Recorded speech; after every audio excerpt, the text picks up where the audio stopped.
Niranjan पोराजी political analyst हमारे साथ जुड़ गए हैं, उनका भी इस्तकबाल कर लेते हैं। निरंजन जी, बहुत इस्तकबाल है आपका सलाम टीवी में। चूंकि आप भी सियासी आकलन में माहिर हैं, आपका सियासी आकलन क्या कुछ कह रहा है? वो फेज जिसमें 70 से प्लस सीटें बीजेपी ने जीती थी और इंडिया अलायंस के पास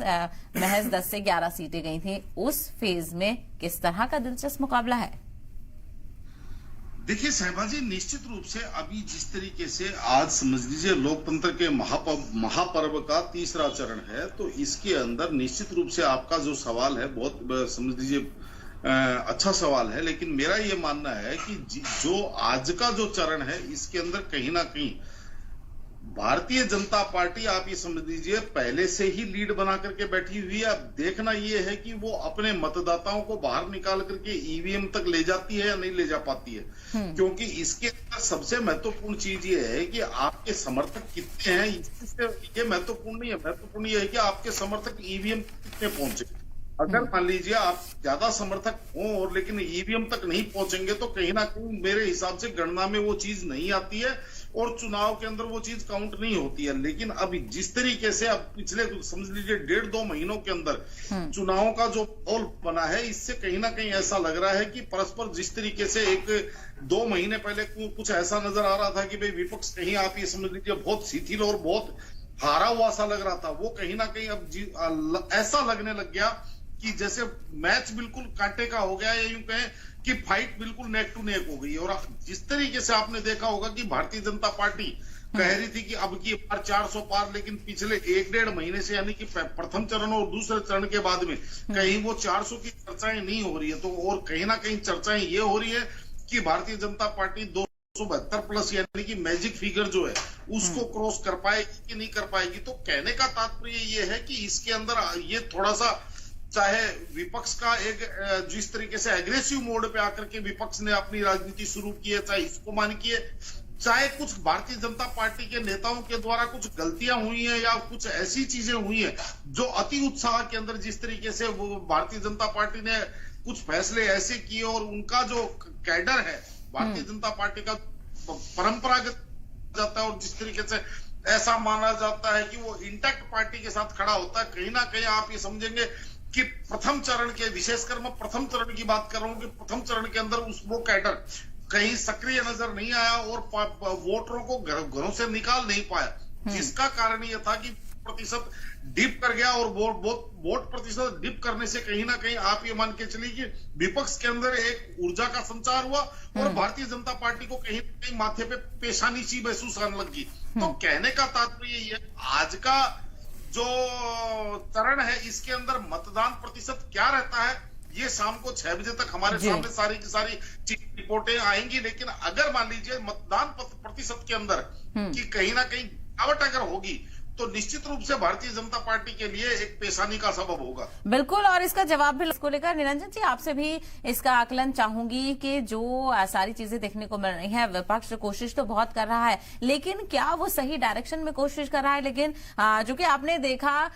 बहुत सारी परेशानियां हैं, ठीक है वो उठाना जरूरी होता है, लेकिन जो दिशाहीन तरीके से आगे बढ़ती हुई चीजें नजर आ रही हैं वो कहीं ना कहीं विपक्ष को नुकसानदेह भी हो सकता है।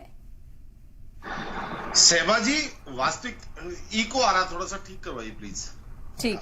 देखिए सहबाजी, ऐसा है आज की तारीख में विपक्ष की सबसे बड़ी प्रॉब्लम यही है कि वो क्या बोल रहा है और उसके अंदर क्या मापदंड अपना रहे हैं बोलने के। हमारे यहाँ कहा जाता है कि आपका जो चित्र और चरित्र दोनों के अंदर अगर समानता नहीं है तो लोगों का भरोसा आपके अंदर नहीं होगा। अगर आपके चरण और आचरण के अंदर कहीं तालमेल नहीं होगा तो लोगों के मन में भरोसा नहीं होगा। कहीं आप ये मान के चलिए कि जिस तरीके, मैं इस चीज को इसको यूं कहूंगा कि 2014 के बाद में सबसे पहले जो राहुल गांधी जी ने एक नारा दिया था, सूट बूट की सरकार, उसके बाद में सूट बूट की सरकार, उसके बाद में चौकीदार चोर है, उसके बाद में लोकतंत्र खत्म हो गया, उसके बाद में ईवीएम है हो गई, सुप्रीम कोर्ट और तमाम संवैधानिक संस्थाओं के ऊपर एक पार्टी का कब्जा हो गया। और उसके बाद में रह करके वो सारी की सारी चीजें, सेवाजी जरा इको ज्यादा आ रहा है, थोड़ा सा इको ठीक करवाइए। ठीक है। उसके बाद में जैसे जिसको कहते हैं कि नकारात्मक राजनीति, जिसको कहते हैं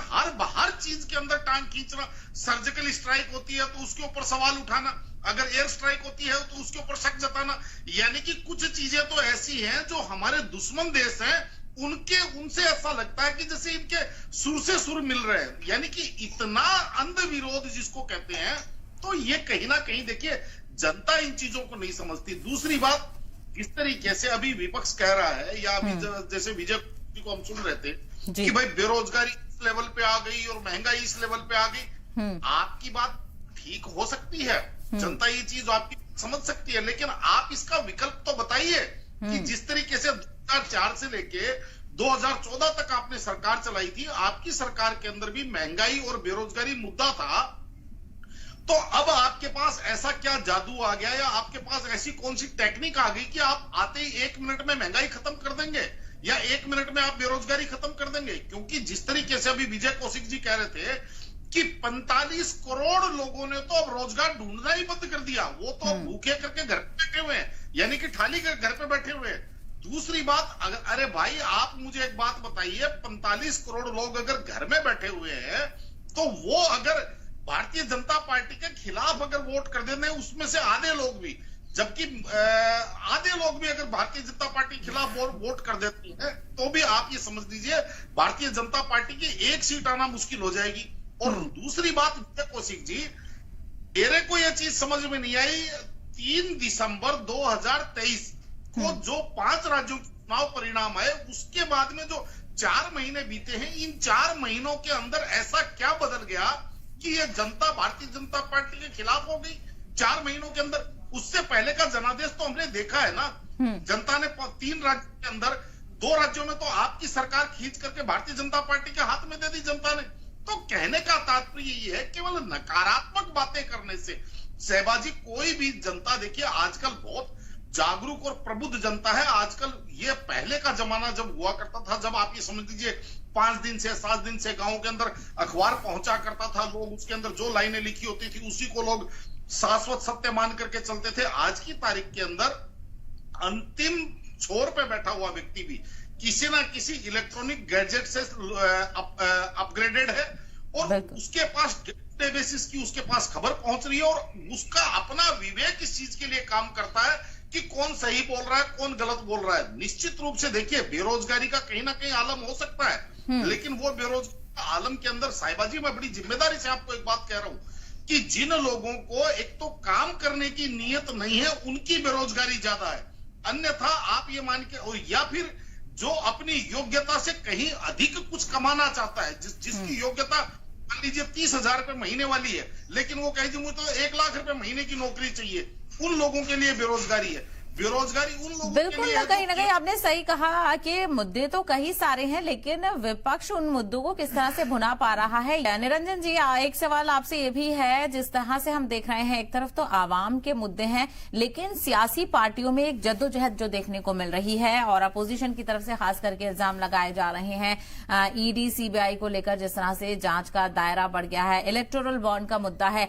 एक तरफ तो आवाम के मुद्दों को उठाने की और उन्हें सॉल्व करने की जद्दोजहद है, लेकिन अपने पॉलिटिकल पार्टीज के अस्तित्व को बचाने की और उनको किस तरह से घेरा जा रहा है, ये भी एक बड़ा मुद्दा है। कांग्रेस की तरफ से कई बार इल्जाम लगाया गया कि उनके फंड्स को रोका गया, जांचें कराई गई, तो ये भी कहीं ना कहीं एक बड़ा चेंज इस बार के चुनाव में देखने को मिल रहा है। देखिए सहबाजी, ये सारी की सारी चीजें आपको 4 जून तक नजर आएंगी और 4 जून के बाद में मेरा तो ये मानना है कि ये पार्टियां कुछ ना कुछ अपने सारी जो इनकी जो नीति है, नीयत है, इन सब चीजों के बारे में पुनर्विचार करेंगी, लेकिन हो सकता है ना भी करें, क्योंकि पिछले 10 वर्ष के अंदर ऐसे बहुत अवसर आए कि जब इनको विचार करना चाहिए था। क्योंकि मैं ये बात इसलिए कह रहा हूं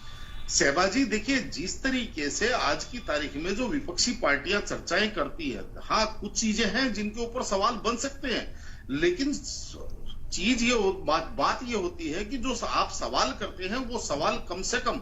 लोगों को अपील करे, लोगों को जाकर के वो नैरेटिव दिमाग तक पहुंचे। क्योंकि जिस तरीके से अभी चाहे विजय कौशिक जी की बात सुन लें या तमाम सारे लोग बोल रहे हैं, अभी ये जैसे इलेक्ट्रोल बॉन्ड की बात बता रहे हैं, आपने भी बीच में इनको टोका। आपको एक चीज बताऊं साहिबाजी, एक उन इलेक्ट्रॉल बॉन्ड की जो तमाम सूची है उसके ऊपर नजर डालिए, जिन कंपनियों ने भारतीय जनता पार्टी को चंदा दिया है। तो फर्क इतना है कि भारतीय जनता पार्टी को उन्होंने 10 करोड़ का 100 करोड़ का चंदा दिया है और कांग्रेस को उन्होंने 10 करोड़ का चंदा दिया है। अब मेरे ये चीज समझ में नहीं आई कि वो भारतीय जनता पार्टी को तो इसलिए चंदा दे रही है क्योंकि उसको ठेका मिल रहा है, उसको कॉन्ट्रैक्ट मिल रहा है, उसको धंधा मिल रहा है, लेकिन वो कांग्रेस को चंदा क्यों दे रही है, ये चीज आज तक मेरे को समझ में नहीं आई। कांग्रेस तो धंधा देने की स्थिति में भी नहीं है। तो कहने का ये है कि कुछ भी ऐसी चीज बोल देना। अभी थोड़ी देर पहले आपने कोविड के बारे में भी सुना, सारी चीजें हैं। हाँ, कुछ चीजें हैं जहां पे मेरा ये मानना है कि भारतीय जनता पार्टी को, या यूं कहें कि जिनके ऊपर सवाल उठाया जा सकता है। और ये चीज जिस तरीके से भ्रष्टाचार की बात करती है भारतीय जनता पार्टी, मुझे कहने में कोई गुरेज नहीं कि नरेंद्र मोदी जी 2019 के अंदर प्रधानमंत्री बनने के बाद में ये जो जिसको कहते हैं ये काले धन वाली सफाई या जो भ्रष्टाचार वाली सफाई अगर अपने घर से शुरू करते, यानी कि भारतीय जनता पार्टी के संगठन से इस चीज को शुरू करते कि सबसे पहले भारतीय जनता पार्टी में छिपी हुई जो गंदी मछलियां उनको पकड़ पकड़ करके जनता के सामने लाते, और उसके बाद में जिस तरीके से विपक्षी दलों को डाल रहे हैं, चाहे वो केजरीवाल जी को डाल रहे हैं, चाहे वो हेमंत सोरेन को डाल रहे हैं, जिस तरीके से ये सारे के सारे विपक्ष को कह रहे हैं कि भाई ना खाऊंगा ना खाने दूंगा, लेकिन ये चीज तब जाकर के कहीं ना कहीं लोगों के मन में एक समझ लीजिए लोगों को ये चीज समझ में आती। आज की तारीख में कुछ लोग ये भी कह रहे हैं कि मोदी जी कह रहे हैं कि हमारे तो खाएंगे लेकिन विपक्ष को नहीं खाने दूंगा। तो कहीं ना कहीं आज की स्थिति वो लग रही है। और ये भी मैं बताऊं शहबाजी, अगर नरेंद्र मोदी जी इस काम को करने में सफल हो जाते हैं कि भारतीय जनता पार्टी से शुरू करके और तमाम विपक्षियों को पकड़ पकड़ करके भ्रष्टाचारियों को अगर जेल में डालते और उनका पैसा और उनकी संपत्तियां अगर जब्त करते, जिस ठीक है निरंजन जी के पास, निरंजन जी आपके पास आना चाहूंगी। एक तरफ अपोजिशन कह रहा है जमहूरियत खतरे में है, तरक्की हम बताएंगे और संविधान खतरे में है, तो दूसरी तरफ बीजेपी कह रही है कि धर्म खतरे में है, हिंदुत्व खतरे में है। और चूंकि तेजस्वी यादव का अभी आपने रिसेंटली बयान भी देखा होगा, वो ये कहते हुए नजर आए कि तमाम तर टॉप लीडरशिप हिंदू है, उसके बावजूद भी इनको लग रहा है धर्म खतरे में है। यहाँ पर क्या आवाम को बरगलाने की कोशिश की जा रही है? क्या धर्म का मुद्दा बार बार थोपने की कोशिश की जा रही है आवाम पे कि उसको लेकर वो चर्चा करें और बात करें? आखिर किसको लग रहा है कि धर्म हिंदुस्तान में खतरे में है जहां पर डाइवर्सिटी है? देखिए शहबा जी, हमारे यहाँ जो राजनीतिक डिस्कोर्स जिस तरीके से तैयार हो गया, उसके अंदर आप ये मान केवल एक राजनीतिक दल को अगर हम दोष देंगे तो मेरे हिसाब से वो कहीं ना कहीं न्याय संगत नहीं होगा। ये इसके अंदर आप देखेंगे तमाम जो राजनीतिक पार्टियां हैं, चाहे उसके अंदर पक्ष की भी जोड़ लीजिए विपक्ष की भी जोड़ लीजिए, फर्क ये है कि कुछ पार्टियां जो है वो इस तरीके का वातावरण बनाती हैं कि भाई जैसे भाई मुसलमान जो है वो इस देश को या हिंदुओं को समझ लीजिए पता नहीं नेस्तनाबूद कर देगा। कुछ पार्टियां ऐसा माहौल बनाने की कोशिश करती है कि मुसलमान अगर भारतीय जनता पार्टी आ गई तो मुसलमानों को पता नहीं इस देश से देश निकाला दे देगी या इस देश के अंदर उनका पता नहीं सर्वनाश करवा देगी। तो कहने का तात्पर्य ये है कि जो राजनीति की धुरी है वो धार्मिक रूप से अगर इसको सांप्रदायिक दृष्टिकोण से देखें तो धार्मिक या इस दृष्टिकोण से आप देखेंगे तो ये सारे के सारे एक ही थैली के चट्टे बट्टे। केवल फर्क ये अपनी सुविधा अनुसार जिसको जिस चीज से फायदा होता दिख रहा है वो उसी चीज की तरफ लेकर के चल रहा है। लेकिन यहाँ पे जिस तरीके से अगर भारतीय जनता पार्टी की बात करें तो साहिबा जी आपको ये चीज समझनी चाहिए कि आप 10 वर्ष से सत्ता में हैं और 10 वर्ष से सत्ता में होने के बाद में भी अगर हिंदू धर्म खतरे में है या समझ लीजिए संविधान या जो भी चीजें आज समाज के अंदर आप जिन जिन चीजों की बात कर रहे हैं, तो फिर मेरे हिसाब से कहीं ना कहीं आप अपने ही 10 साल की सरकार के ऊपर सवाल उठा रहे हैं। भाई आपने अभी तक 10 वर्षों के अंदर हिंदू धर्म को सुरक्षित क्यों नहीं कर दिया? आपने अभी ऐसा वातावरण का निर्माण क्यों नहीं कर दिया कि अब कोई भी धर्म अपने आप को खतरे में महसूस ना करे? लेकिन वास्तविकता ये है कि ये सब राजनीतिक लफेबाजी है और राजनीतिक जिसको कहते हैं राजनीतिक बयानबाजी है। और इसके अंदर कुछ लोगों का हमारे यहाँ हिंदुस्तान के अंदर ऐसा समझ लीजिए एक मानसिकता उन लोगों की होती है कि कोई उनको कह दे कि कौवा तुम्हारा कान ले गया तो वो अपने कान को नहीं संभालेंगे, वो कौवे के पीछे दौड़ना चालू कर देंगे। और इसके अंदर तमाम सभी समुदायों की बात कर रहा हूं। आप देखेंगे मुसलमानों के अंदर भी ये चीज मिलेगी, हिंदुओं के अंदर भी मिलेगी, सिखों के अंदर भी मिलेगी, सारे, यानी कि इसके अंदर हमारे यहाँ मानसिकता का ऐसा एक वातावरण है। लेकिन जिस तरीके से जो मुद्दे उठाए जा रहे हैं, और केवल मेरा इतना ही मानना है कि विपक्ष भी जो अभी कहीं ना कहीं आप ये समझ लीजिए सही धारा और सही लय में बात नहीं कर पा रहा, जिस तरीके से नकारात्मक बातें कर रहे हैं, सकारात्मक अगर मुद्दे उठाएं तो कहीं ना कहीं भारतीय जनता पार्टी को घेर सकते हैं। भारतीय जनता पार्टी के पास हो सकता है उन चीजों का जवाब भी ना हो। जैसे बात भ्रष्टाचार की चल रही थी और मैं उस समय कर रहा था, आज की तारीख में मुझे एक चीज समझ में नहीं आई, पिछले 10 वर्षों से नरेंद्र मोदी जी की सरकार है और एक आम आदमी का जो भ्रष्टाचार या एक आम आदमी का जो वास्ता पड़ता है, उसका नॉर्थ ब्लॉक के भ्रष्टाचार से उसका वास्ता नहीं पड़ता। उसका वास्ता पड़ता है अपने लोकल थाने के भ्रष्टाचार से, उसका वास्ता पड़ता है अपने तहसील के भ्रष्टाचार से, उसका वास्ता पड़ता है अपने परिवहन विभाग के भ्रष्टाचार से, उसका वास्ता पड़ता है अपने यहाँ राशन दफ्तर के भ्रष्टाचार से। लेकिन उसके ऊपर अगर मैं बात करूं इस भ्रष्टाचार की, या इस जो समाज के अंदर जो संकीर्णता में जो फैला हुआ भ्रष्टाचार है, इसकी अगर मैं बात करूं तो मेरा यह मानना है कि आज की तारीख में, जिससे पहले हमारे यहाँ कहा जाता था कि अंडर द टेबल, आज की तारीख में तो अंडर द टेबल वाली चीज खत्म हो गई। आज तो ऊपर खुले आम, यानी कि एक तरह की समझ लीजिए बोल करके और मोल भाव करके भ्रष्टाचार किया जाता है। लेकिन सरकार का पिछले 10 वर्षों के अंदर मुझे कहीं पे भी ऐसा कोई कदम नजर नहीं आया कि भाई यहां से ये इन चीजों को रोकथाम के लिए, चाहे वो सिटीजन चार्टर की बात करें, चाहे किसी भी प्रकार की इस चीज के अंदर। और सबसे बड़ी बात क्या है, मैं भी आपको जो बार बार कह रहा हूं जी, कि अगर विपक्ष इन चीजों का अगर जनता के सामने एक मॉडल देगा तो निश्चित रूप से जनता को वो चीजें सेट होंगी। और इसके अंदर मैं किसी की तारीफ नहीं कर रहा, लेकिन वास्तविकता ये है कि जैसे आपने देखा होगा कि अरविंद केजरीवाल की दिल्ली के अंदर 49 दिनों की सरकार थी, और उस सरकार के अंदर जैसे उन्होंने एक